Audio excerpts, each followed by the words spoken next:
Bonjour à tous et bienvenue sur Darumacha DIY.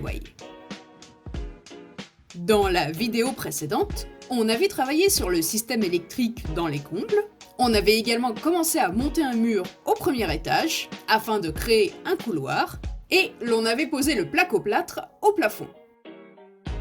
Dans cette vidéo, on aimerait se focaliser sur le sol de ce couloir ainsi que de ce bureau.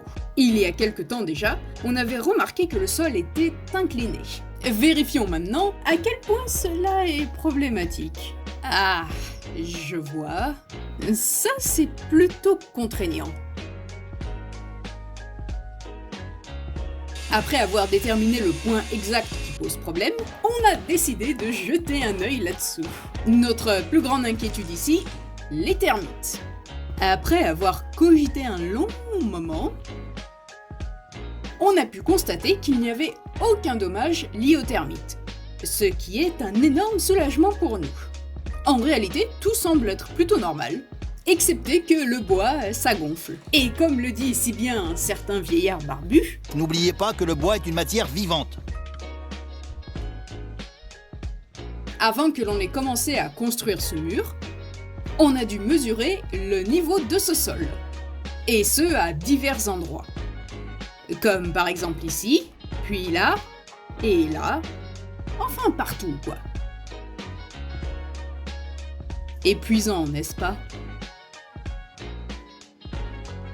Une fois le mur monté, on s'est d'abord focalisé sur le couloir. La zone qui est inclinée ne touche que le bureau.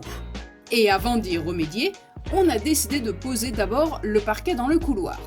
Et on va commencer par la cage d'escalier. On fait toujours un petit test avant pour voir si ça rentre bien. Il y a toujours quelques petits ajustements à faire. Après avoir posé du parquet tellement de fois, on commence à avoir l'habitude.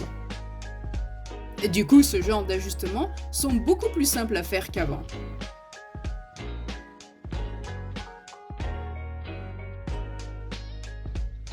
Une fois que l'on est satisfait, on pose la colle et on cloue tout ça. Ce parquet est le même que l'on a utilisé pour le rez-de-chaussée. On voudrait le poser pour toutes les pièces de la maison. On aime bien avoir des couleurs assez claires, lumineuses. Mais je pense que vous l'aviez déjà remarqué ça. Comme ça, les pièces ont l'air d'être beaucoup plus grandes. Bon, peut-être que ça se voit pas forcément sur les vidéos. Mais les pièces et les espaces dans cette maison sont plutôt étroits. Envie de vous abonner à notre chaîne YouTube? Allez-y, ne soyez pas timide. L'utilisation de ce pied de biche ici est très utile pour pousser ce parquet dans celui-ci, afin que ça s'emboîte bien. Et le dernier panneau va aller direct dans la cage d'escalier.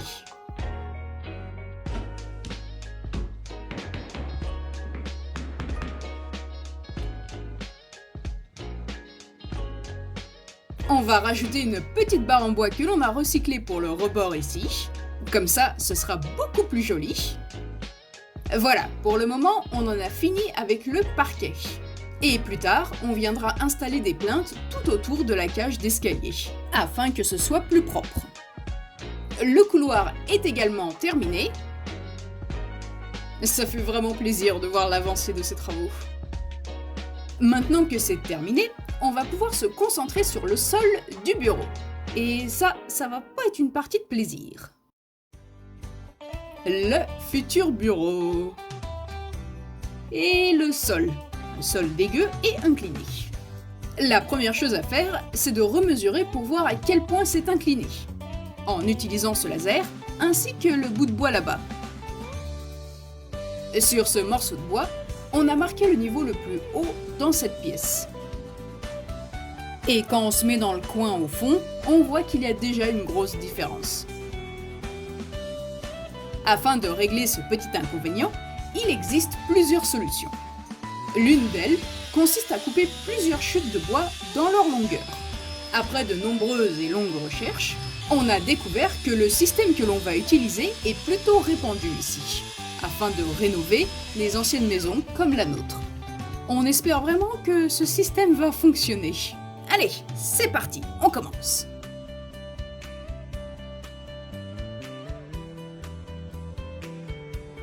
Il me semble avoir dit « Allez, on commence !» L'idée est simple. On va visser ces bois que l'on vient tout juste de couper directement sur le sol. La barre ici va nous indiquer le niveau que l'on doit atteindre et l'on doit juste déterminer quel morceau de bois doit venir se placer à quel endroit. Et c'est amusant, n'est-ce pas? Celui-ci n'a pas l'air d'être le bon. Tiens, peut-être celui-ci. Non. Et celui-là, alors? Ah, je suis sûre qu'il va s'en sortir. Parfois, ça peut aider d'utiliser un niveau et une planche du parquet. Une fois que l'on a trouvé les bons morceaux, il ne reste plus qu'à les attacher avec une petite pointe de colle et de les visser. Est-ce que tu recherches quelque chose? Est-ce qu'il y a un genre d'aimant au bout de ce bâton? Oh, t'as trouvé un trésor. Oui, moi je trouve ça plutôt rigolo. Enfin, ça m'amuse. Bref, passons. Ceci peut peut-être vous paraître étrange. Et après toutes les recherches que l'on a faites, on espère vraiment que cela va fonctionner. Il existe cependant une autre option. Celui de détruire intégralement tout ce sol pour en refaire un nouveau.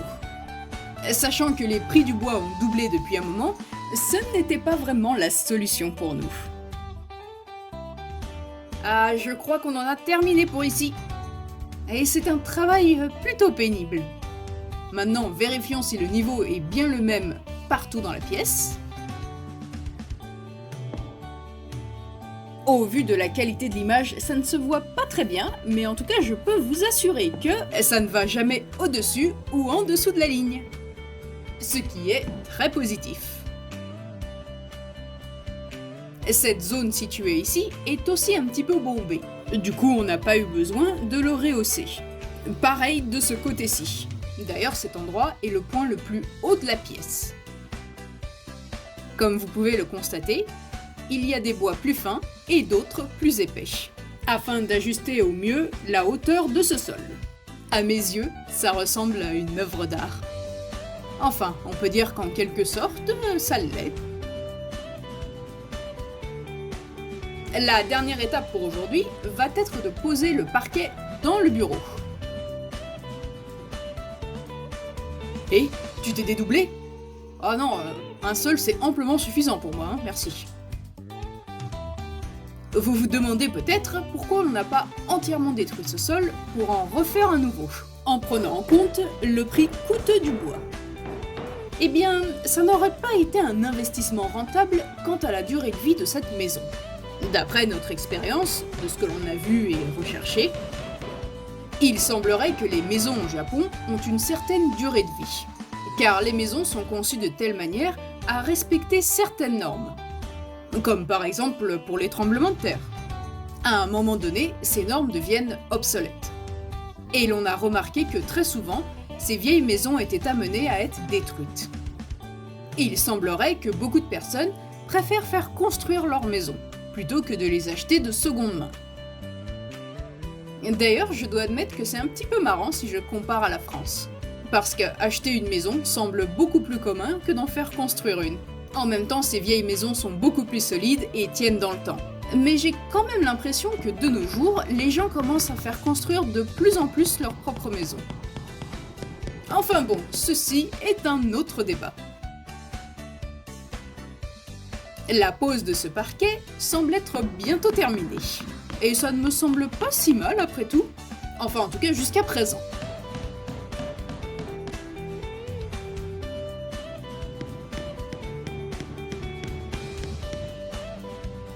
Voilà, la pose du parquet est enfin terminée.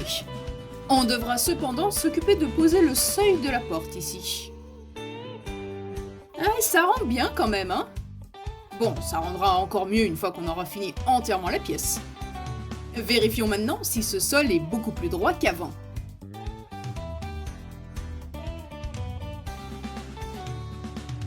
Ha!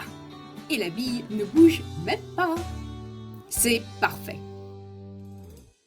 dans un prochain épisode de la rénovation, de l'isolation, de l'électricité, le fameux seuil de porte.